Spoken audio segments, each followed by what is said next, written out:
cuando vayan a iniciar los exámenes finales, pero supónganse que eso no tenemos ningún calendario, pero a veces lo estamos haciendo.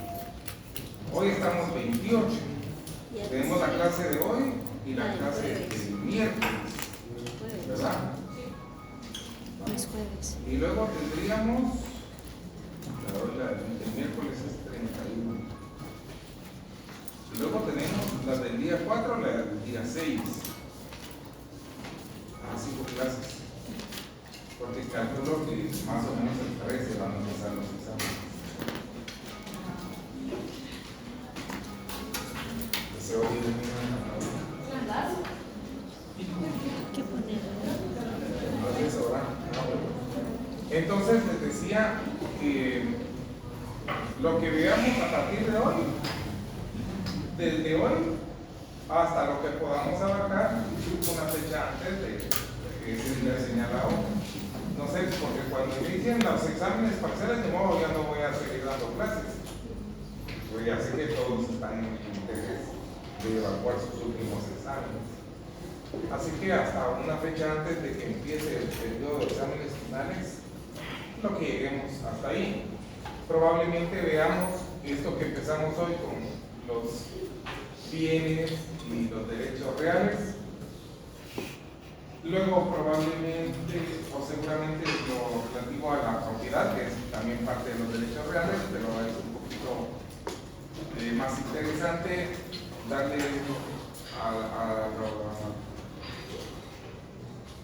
los derechos reales en el concepto de la propiedad, hacer un énfasis sobre eso. Y luego, ¿qué va a pasar? Bueno, la clasificación de las cosas, que las vamos a ver probablemente entre hoy y en la próxima clase. Después de eso, la propiedad. Después de eso, ¿qué? Algo sobre el nombre y la filiación. Y yo creo que hasta ahí vamos a quedar.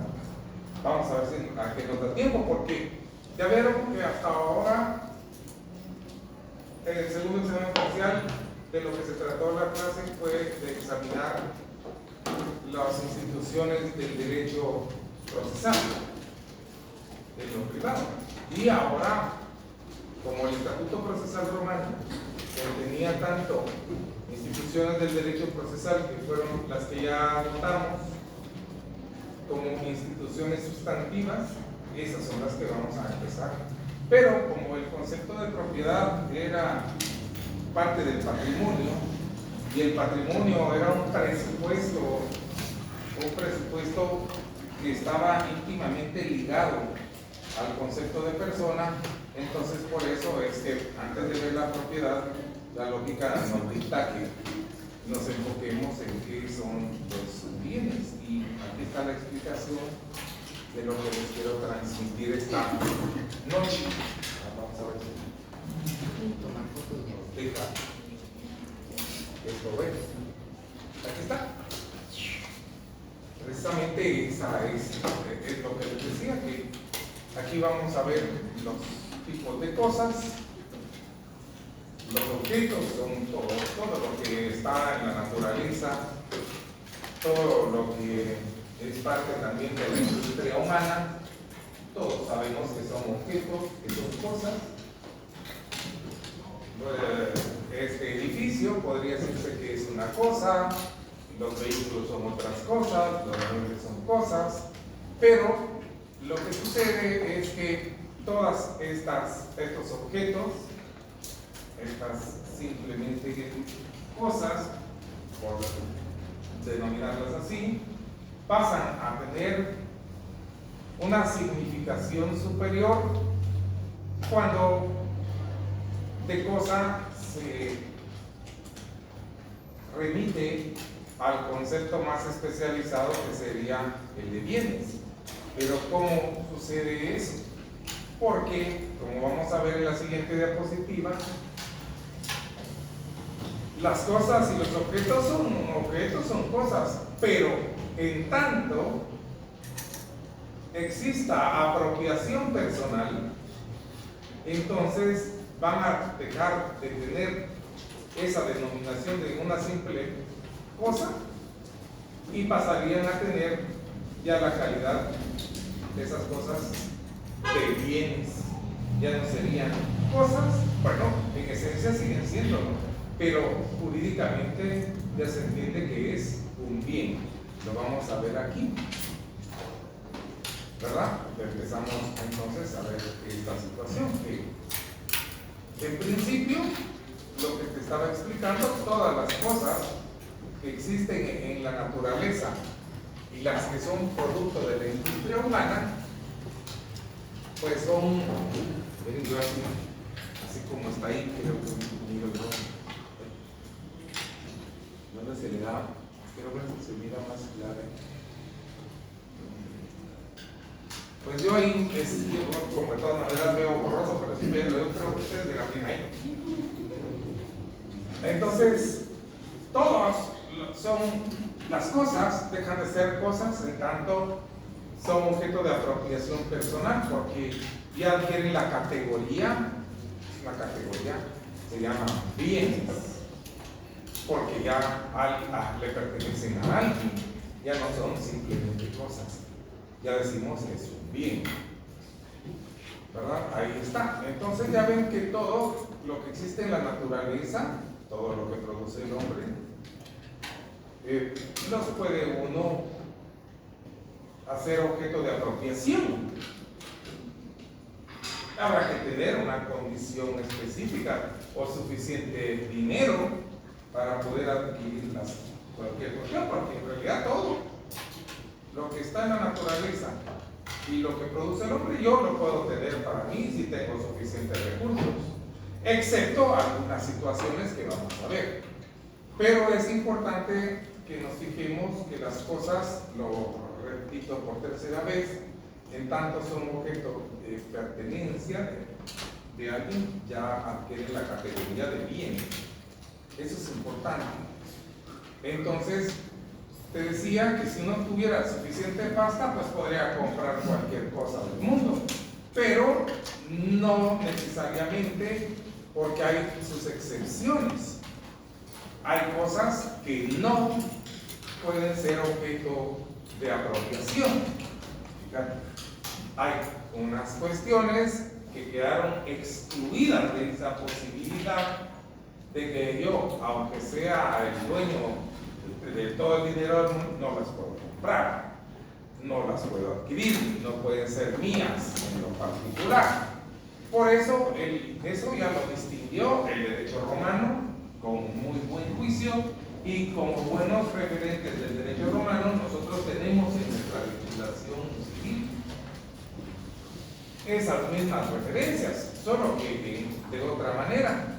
Ellos, los romanos, le denominaron a esas cosas que no pueden ser objeto de apropiación personal, cosas extracomercio, porque res, en el derecho romano, res no es, nosotros entendemos res, res para nosotros es una vaca, pero para los romanos res era cosa, es un objeto, se refiere a los bienes, a los derechos, a las instituciones del derecho que están ligadas a los bienes. Los derechos reales se identifican entonces por esa palabra latina que es res. Entonces ellos le pusieron res extracomercio, o cosas que están fuera del comercio, porque no se podía hacer apropiación personal, aunque yo tuviera todo el dinero del mundo.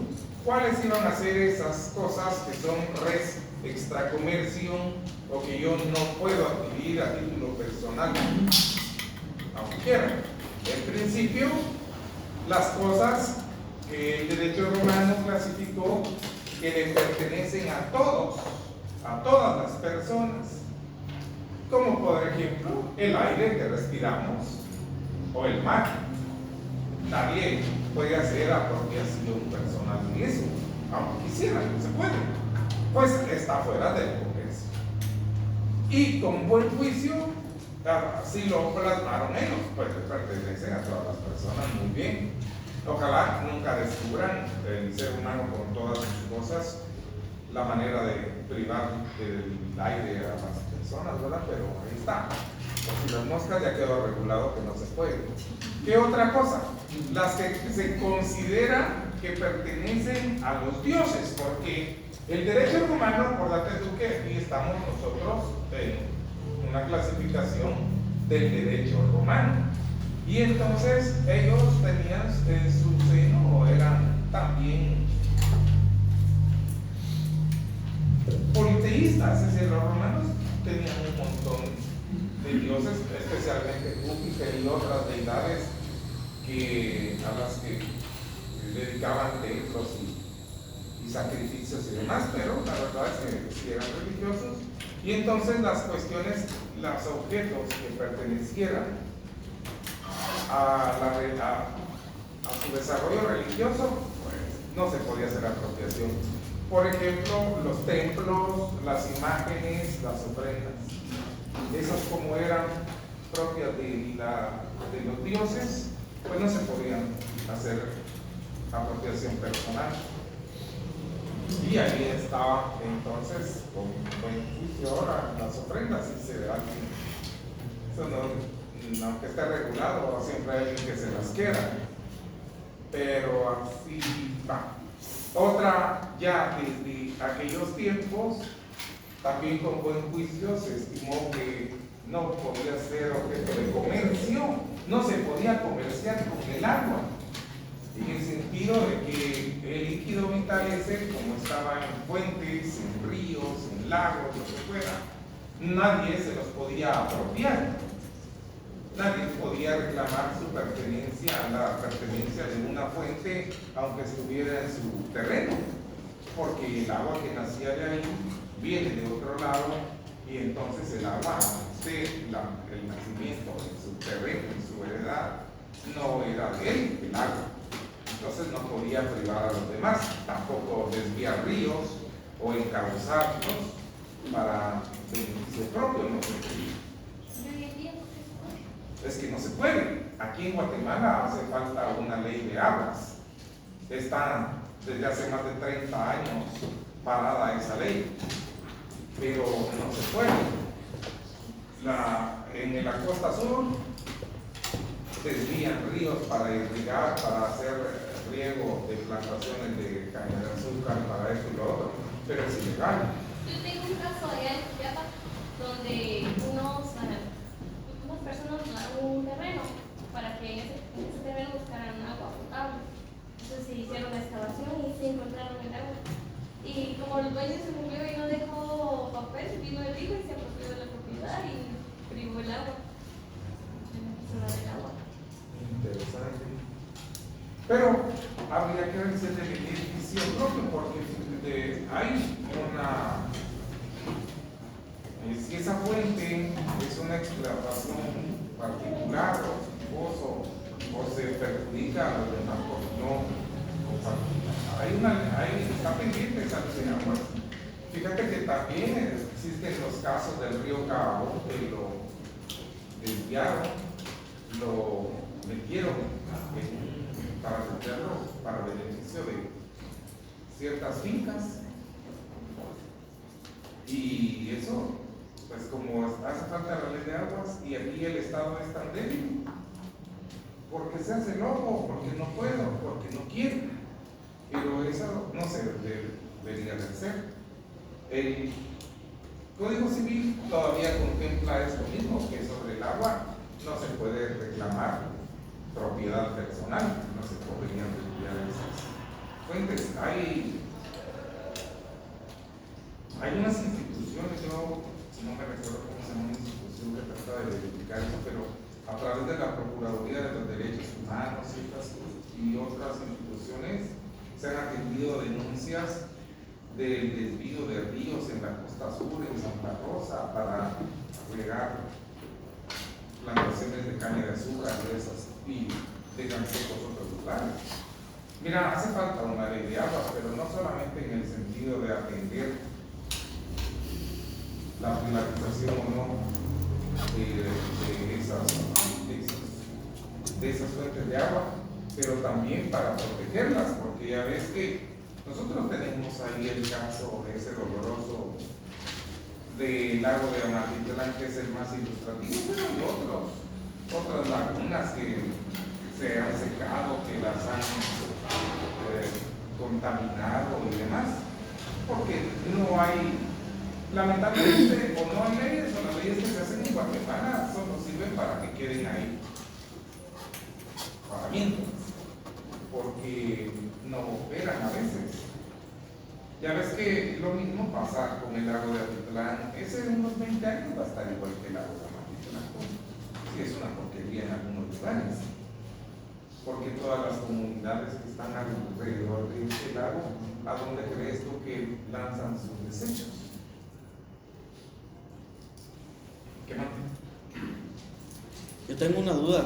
Por ejemplo, cuando uno compra un terreno, sabemos que estado significa que la tierra en la que estamos llega hasta el subsuelo, pero si uno compra un terreno, ¿hasta dónde tiene límite para excavar? O sea, según la ley, como para decir, por ejemplo, hay un nacimiento de agua y ese nacimiento de agua está en mi terreno y me pertenece. Bueno, para una cuestión de beneficio propio que esté en tu terreno, si lo puedes agarrar.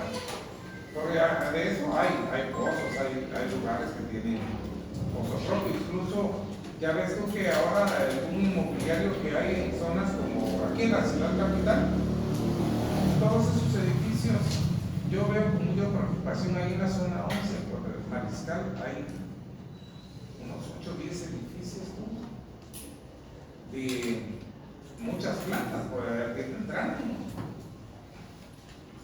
Mira, particularmente uno que se llama Parque, no sé cuántas viviendas entra ahí, pues parece un palomar, pero ese de donde saca agua de un pozo. Y ahorita yo francamente no te podría decir qué límites tiene la gente, porque ellos sí hacen explotación del manto acuífero ese y todos los demás edificios pues, también. No. Entonces, partiendo de esa lógica, el que uno haga un pozo en su casa, hasta donde encontré su agua, pero se puede, tanto uno no dañe otras cosas, ¿verdad? Por ejemplo, los drenajes de los vecinos o pongan en riesgo a la estabilidad de las casas vecinas. El asunto es que con el agua, las fuentes, de eso no se puede comerciar, no se podría hacer comercio de eso, porque no puede ser el objeto de apropiación personal. Pero hay otras formas de explotación del agua que no son prohibidas o que escapan a esa regulación, porque cuando tú tienes sacas agua de algún lugar, digamos los del agua salvavidas, ¿de dónde sacarán su agua? Del pozo o de donde la purifican, pero le hacen un proceso y entonces la venden. Y fíjate que, como decía unos pensadores de ahí la mitad del siglo XX, después de la Segunda Guerra Mundial, que pronosticaban que las guerras del futuro no iban a ser por el petróleo y esto, pero por el agua. Porque el agua es el agua dulce, el agua que se puede consumir en realidad en relación a todo lo que es realmente poca. Ya ves que tan cara el agua envasada, si es más cara que la gasolina. Porque una botellita de agua, ¿cuánto te la venden? 5 o 10 quetzales, depende de dónde, hasta 15 quetzales te venden una botellita de agua, ¿no? Va, pero un galón, ¿cuántas botellas tiene? Como 5. No me recuerdo esta medida. Pero hace cuentas, ¿verdad? Sale más caro un galón de gasolina comprando así. Bueno, estas cosas son extracomercio en el agua. ¿Y qué otra cosa? Todas las que pertenecen al pueblo romano, todas las que son comunes a los ciudadanos. ¿Y cuáles son esas cosas que pertenecen al pueblo romano? Las vías públicas, las carreteras, los monumentos, los parques, ese tipo de cosas. Ya ves que no se diferencia del derecho sustantivo actual, porque de la misma forma pasa y tiene considerado el Código Civil que las calles, monumentos, plazas y demás son del dominio público. Por eso es que decíamos, tal vez en otra oportunidad, no fue aquí, no sé, pero ya te das cuenta que la gente hace mal en pelearse con otros que llegan a parquear su carro enfrente de la casa, ¿no? Porque ¿con qué derecho se van a pelear? Si eso que está frente, dicen es que se parquea aquí en mi frente. ¿Cuál frente? Si eso es del dominio público, es del municipio. La calle es del municipio, pero la gente, como es ignorante y la ignorancia es atrevida, creen que hasta la mitad de la calle es de ellos. Así dice, es que mi frente llega hasta media calle. Y están dispuestos a aliarse a golpes, a sacar pistola y todo porque alguien se les parquea enfrente. Si supieran que ni la banqueta es de ellos, ¿no? Porque las aceras son de la municipalidad, son del municipio. De la propiedad del particular es de la puerta hacia adentro. Así es la cosa. Lo que se está prohibido es que uno obstaculice las vías públicas con objetos que duren ahí más de cierto tiempo. ¿Cuántos serán? 3 días. Creo que es el máximo. Pero está en el Código Municipal. Bueno, ahí está. Entonces, estas son cosas extracomercio. Vamos a ver entonces ahora, fíjate, pues las cosas extracomercio. En principio ya apuntamos que todas las cosas que existen en la naturaleza y las que son producto de la industria humana podrían ser de apropiación personal, excepto estas, ¿verdad? Entonces ahora vamos a ver otro tipo de clasificación, que serían estas otras cosas que, fíjate, no tienen propietario, pero podrían llegar a tener un propietario. Entonces, ¿cómo es eso? Claro, porque habían cuestiones, por ejemplo, los animales salvajes, los animales o las tierras que no son ocupadas, o ya ves tú que con motivo de los desvíos de los ríos o las crecientes se forman nuevos islotes o se desvió un río, pero por una situación natural, alguien podría ocuparla porque eso no tiene propietario. El caso de los animales salvajes es lo más ilustrativo, porque son cosas que no tienen propietario, pero pueden llegar a tener uno. Entonces, ¿cómo se llaman estas cosas? Ahí está, ¿verdad? Se les llama cosas de nadie. O, para que nosotros la identifiquemos en nuestros exámenes, es cosas de nadie o res nullius. La res nullius es cosa de nadie. No tienen propietario, porque no tienen, pero pueden tenerlo. Sí, la cuestión es que alguien las ocupe, porque ahí está, las ocupe. Fíjate, esa palabra, ese término es importante. Un caballo que anda ahí salvaje por las praderas, ese ejemplo nos podemos figurar nosotros, y vienen ahí con un lazo, lo agarran y se lo llevan, lo doblan, pues ya es de ellos. O una cabra, y ya se la llevan, era de ellos, porque no tenía dueño, era salvaje. Pero una vez que la agarraron, que la domaron, ya le ponen un sello, es de ellos. Pues no tenían propietario, pero ahora ya tienen que eran esas cosas de nadie. Ahora, fíjate, ahí hay un apunte que es interesante, porque en el derecho romano les digo que todas estas cosas que las cosas estas que yo les pongo, pues obviamente yo no me las inventé, yo he leído. Y de lo que he leído, de lo que yo he aprendido, he hecho estos extractos para que me sea un poquito más fácil la clase. Pero ¿por qué les digo eso? Porque hay ahí ese apunte que les quiero explicar. Nuestra legislación también contempla una manera, dos formas originarias se llaman.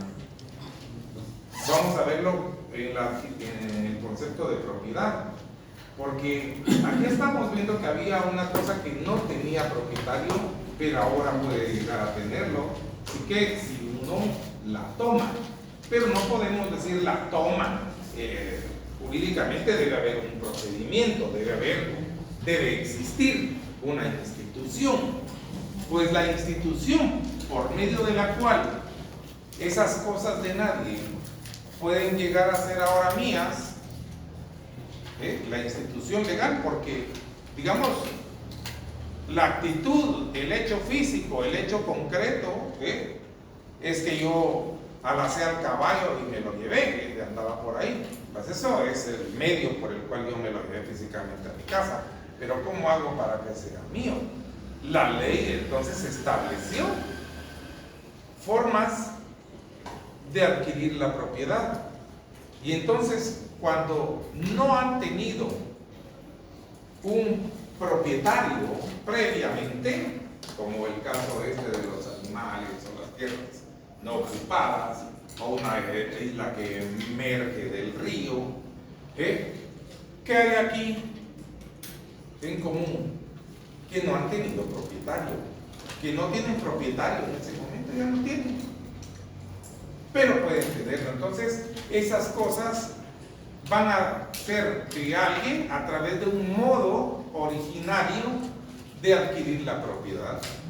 Por eso se llama modo originario, porque no tenía dueño. Es un modo originario. Y ese modo, hay dos modos originarios de adquirir la propiedad. La ocupación, por medio de ese instituto o de esa institución de la ocupación, uno puede adquirir la propiedad de bienes, ¿qué dice ahí? De bienes muebles.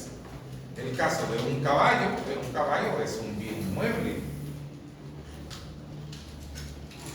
¿verdad? Para los efectos de saber, un caballo es un bien mueble, un esclavo era un bien mueble, ese tipo de cosas. Por eso se explica que a todos los negritos que iban a traer al África los agarraban, ya eran de ellos porque los lanzaban y todo eso, pues los marcaban, ya eran del esclavista. Como todo esto surge de esa época del esclavismo, ya lo sabemos. Bueno, y el otro modo originario de adquirir la propiedad es la posesión. Solo que la posesión es la institución que sirve para adquirir la propiedad, pero de bienes inmuebles. Inmuebles, ¿verdad? Por posesión se adquieren los bienes inmuebles, por ocupación se adquieren los bienes inmuebles. Es correcto eso, porque a veces, como he visto yo que en Los Ángeles, los latinos de Estados Unidos, probablemente por su conexión con México, dicen, ¿qué ocupas para eso? Refiriéndose a algún objeto o a algún instrumento. Tengo que colgar este cuadro aquí. ¿Qué ocupas para eso, señores? Porque sí, es cierto, se ocupan los bienes muebles, las herramientas. En cambio, nosotros a veces, no ustedes, pero la gente silvestre de allá afuera que no tiene educación, piensa que la propiedad, los inmuebles, se ocupan, pero los inmuebles no se ocupan, se poseen. Esa es la situación. Entonces, y hablando, si lo que quisiera decir la gente es que entran al inmueble, entonces no es que lo estén ocupando, lo están habitando, porque es un inmueble. Así es. Entonces, las formas originarias de adquirir la propiedad.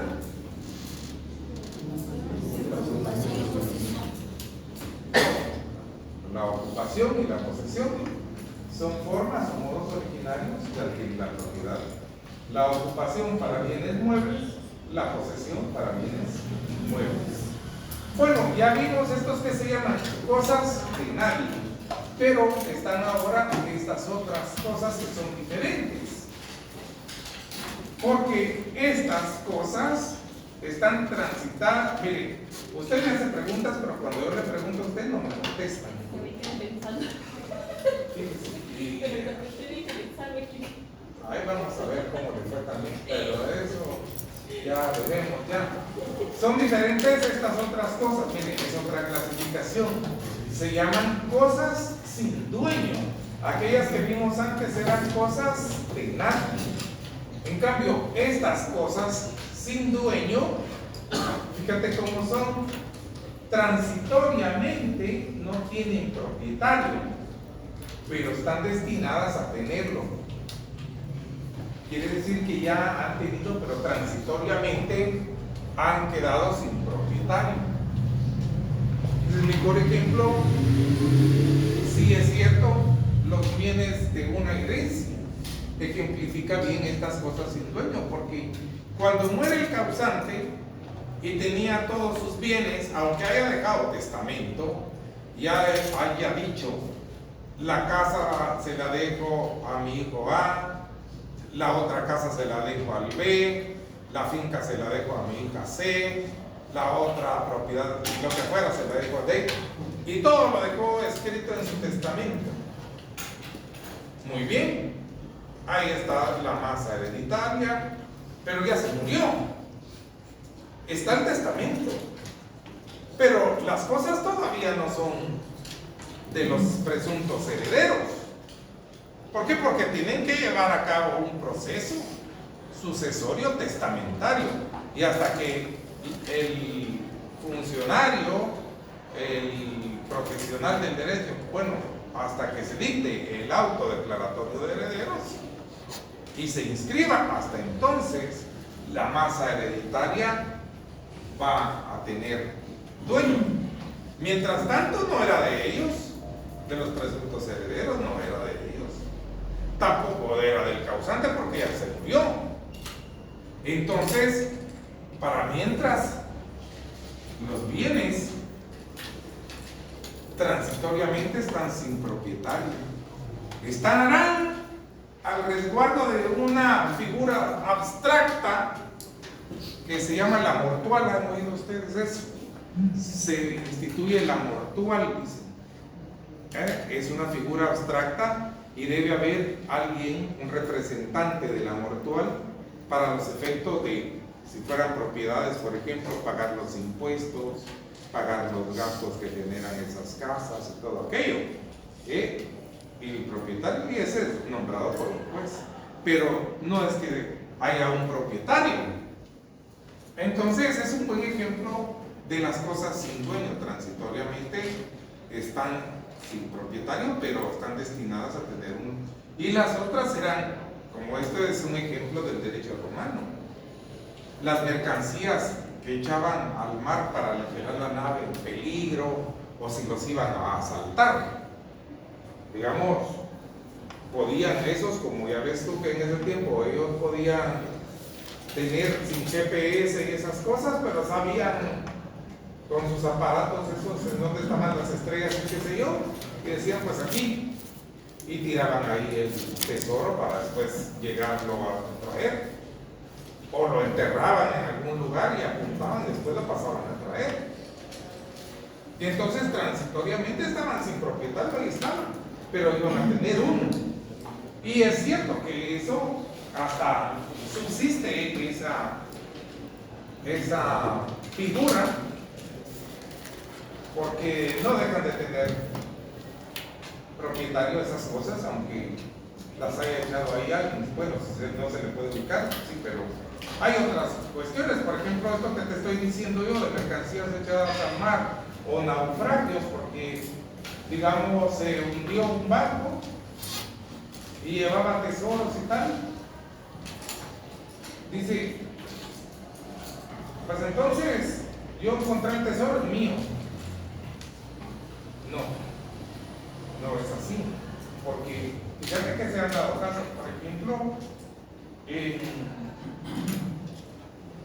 principios de este siglo se dio, no recuerdo qué año, pero eso hasta salió en esos canales de Discovery y no sé qué, de una entidad que con recursos tecnológicos y barcos modernos y sus submarinos y no sé qué,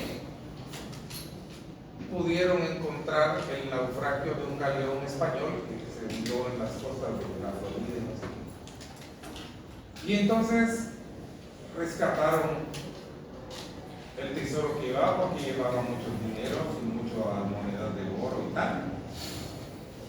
Y efectivamente, como decía la leyenda, ahí estaba hundido el barco y esta entidad, esta empresa, le dice la gente, esta entidad lo rescató.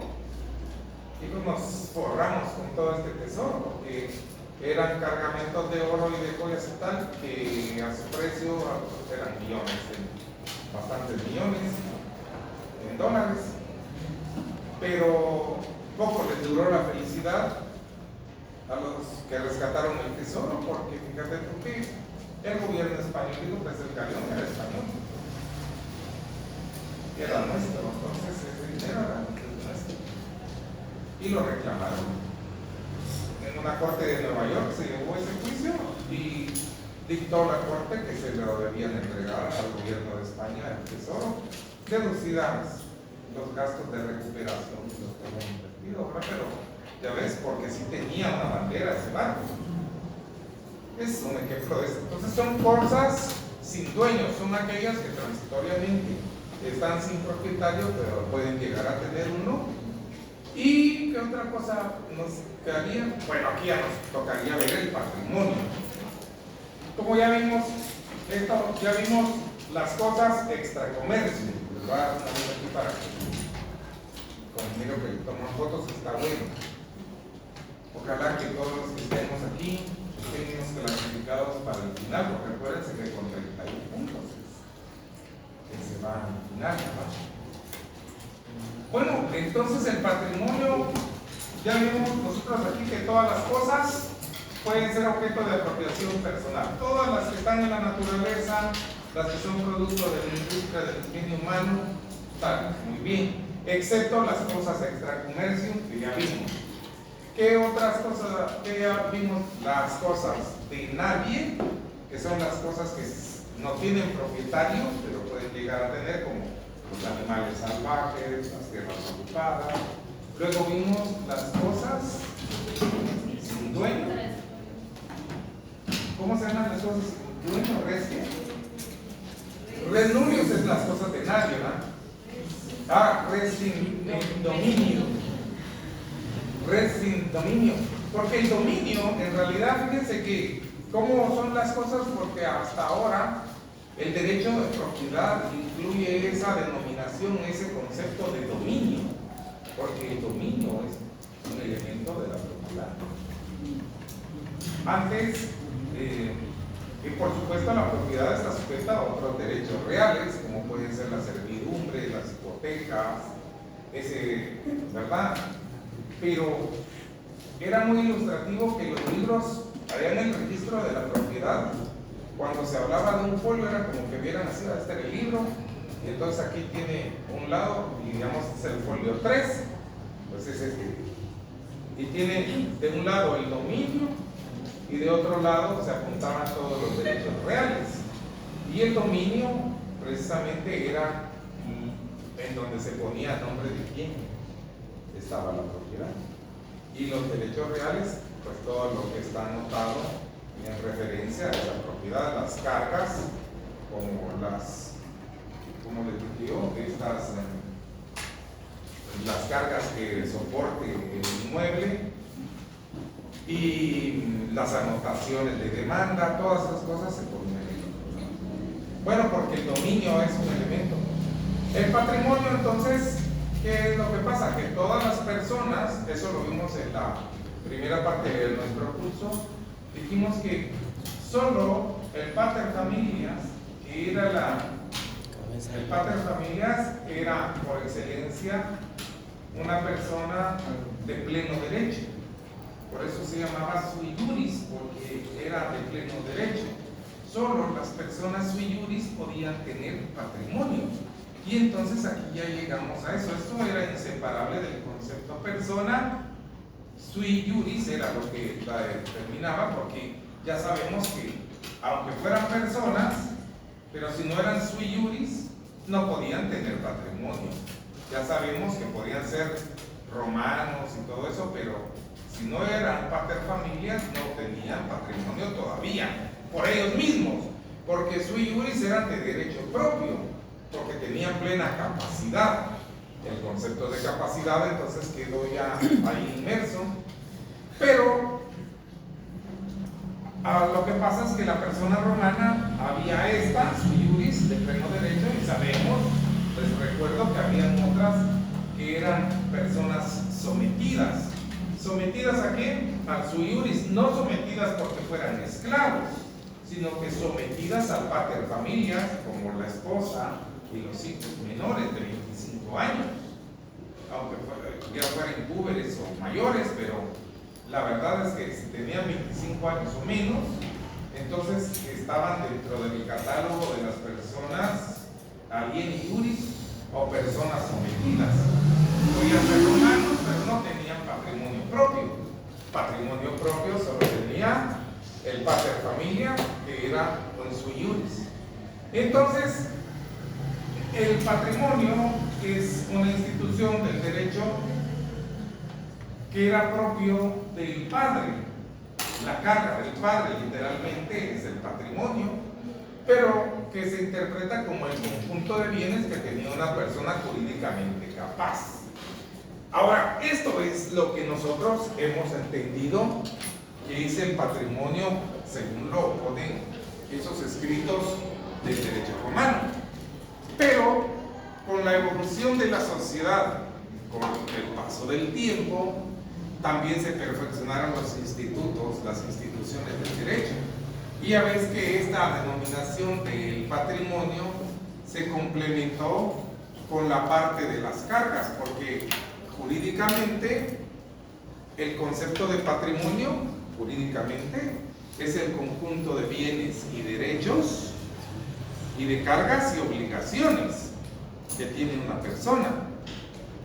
Entonces, algunas personas que no tienen ningún bien registrable, que no tienen cuentas en el banco, que solamente tienen su salario, su empleo, que son asalariados y trabajan, están jodidos porque no tienen ningún ahorro, podrían decir, ay, es que yo no tengo patrimonio. Sí tienen. Que lo tienen rojo es diferente, porque por lo menos tiene la obligación de mantenerse, de trabajar. Si no es menor, porque si es mayor de edad, si es menor todavía se le perdona, pero si es mayor de edad ya tiene que tener, para nosotros hoy, como evolucionó el concepto de patrimonio, ya ves que cuando se es como ahora ya no hay paterfamilias, la capacidad se adquiere ¿cuándo? Depende de qué capacidad, ¿verdad? Porque sabemos que nuestra legislación ahora contempla la capacidad, una que le llaman de goce, ¿verdad? Y la otra se llama de ejercicio. Y entonces cuando ya se tiene capacidad de ejercicio, se considera que la persona tiene todos sus elementos. Y tiene patrimonio. Muchacho de 18 años tiene patrimonio, porque tiene obligaciones, porque ahora tiene que ver cómo trabaja, cómo subsiste. Ese es el problema, que no se le enseña a las personas desde que son pequeños, que efectivamente tienen esa otra parte y que deben estar preparados para el momento de responder a sus obligaciones, por lo menos en las de mantenerse. Es lo que no se ha comprendido. Las personas que ya tienen una cultura así como nosotros que estamos aquí, ya lo podemos entender. Pero muchas de las personas vestres que andan ahí afuera pareciera que saben, pero no saben tú, porque mira, aquí, sobre todo en los países estos que son pues nuestro país es subdesarrollado, nuestro estado, nuestro país, nuestro estado es subdesarrollado. Entonces no hay suficiente educación, entre otras cosas. Y las personas, por su falta de acceso de conocimiento, como dijera la Biblia, ¿verdad? Mi pueblo perece. porque le falta conocimiento, dice ahí el libro del profeta Oseas. En la Biblia, está ustedes que leen la Biblia, de saber por qué. Como aquí todos son cristianos, ¿verdad? O judeocristianos, o son católicos, o evangélicos, musulmanes, no hay ninguno aquí, ¿verdad? Pero la verdad es que todos tienen esa fe judeocristiana. ¿De dónde viene esa fe? ¿Y cuál es el fundamento? ¿Cómo conocen ustedes esos principios divinos en los que tienen cimentada su fe? ¿De dónde los? Porque se las contó alguien, lo escucharon en la radio. ¿O leen la Biblia ustedes? Porque eso es importante, fíjate. Yo no sé, aquí creo que todos creen en Dios, por pura fe, pero les haría bien leer la Biblia. Hay un libro que se llama Oseas, el profeta 4:2, capítulo 4, versículo 2. Si mi pueblo pereció porque le faltó conocimiento.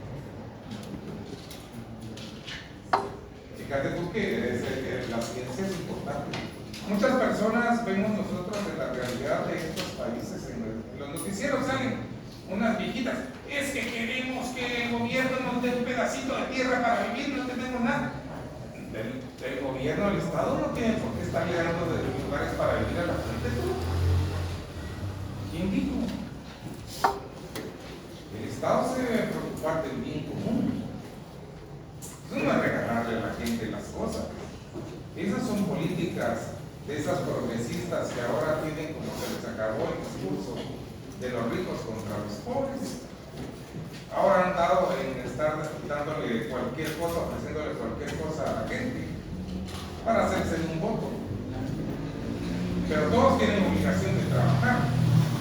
Las personas que andan en la calle pidiendo dinero, que tienen, pues tienen una carga, tienen un patrimonio, lo tienen en rojo, porque no les dan de comer a sus hijos.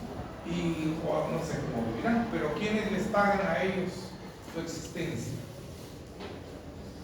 El Estado, nosotros, todos los impuestos.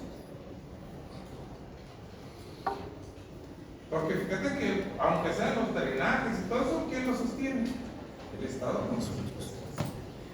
El alumbrado público, de los impuestos, de lo que pagan.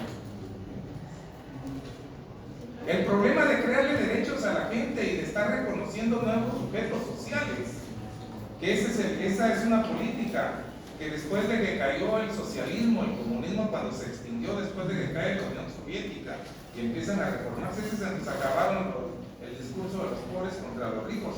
Hay que crear nuevos sujetos sociales para seguir reclamando cosas. Pues ya reconocieron, le metieron fuego a la lucha feminista. ¿Por qué? Porque mujeres hay más. Y beneficiando a las mujeres, si yo tengo un discurso de que de todo les voy a reconocer a las mujeres, me aseguro un voto. ¿Verdad? Y así son los nuevos sujetos sociales. El indigenismo es un sujeto social nuevo también. Mírenlo aquí en Guatemala. ¿A partir de cuándo empieza esa cuestión de la corriente indigenista aquí en Guatemala? Porque ya no se les puede decir indígenas. Pobladores originarios o mayas. ¿Pero eso desde cuándo vino? Desde 1993, después de la firma de la paz. ¿Son los mayas? Mayas no, pues sí.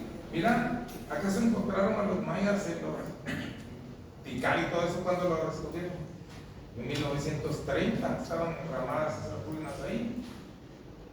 Aquí encontraron otras poblaciones. Pero como hay que crear nuevos sujetos sociales para hacer reclamaciones, para mantener vivo un juego político, también se le reconocen entonces ahora nuevos derechos de género.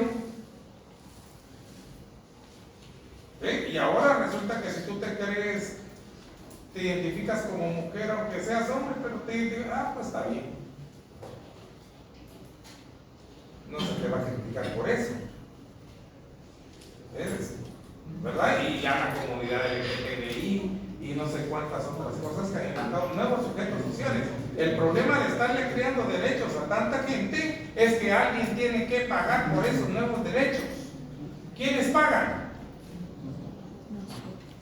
Los que tributan. ¿Quiénes tributan? Los que tienen un dinero para tributar. ¿Quiénes tienen un dinero para tributar? Los que producen y los que trabajan. Todos los demás quieren estar cobrando sus mensualidades, sus prebendas, sus cuotas del adulto mayor, cualquier otra cosa que le llamen. Nuevos sujetos sociales. Bueno, el patrimonio, volvamos a la cuestión, es que todo el mundo tiene un patrimonio. Afortunadamente, algunos que trabajamos, podemos decir que tenemos bienes y derechos, pero también tenemos cargas y obligaciones. Uno hace una factura y le dan como el 35% entre impuestos. Por eso es que muchas veces los profesionales no queremos dar factura porque no, de 100 quetzales, 66 me quedan. Y así, todo el mundo. Pero está entendido que el patrimonio es un elemento inherente a la persona, porque sobre todo en el derecho romano, el concepto de persona era inseparable del concepto de patrimonio. Y si les parece bien a ustedes, nos vamos a quedar ahí. Solo vimos entonces que todas las cosas que están en la naturaleza pueden ser objeto de apreciación. Hay unas cosas extracomerciales que no se pueden olvidar. Hay cosas de nadie y hay cosas sin dueño, y luego tendríamos el patrimonio. De aquí vamos a empezar a recordar miércoles.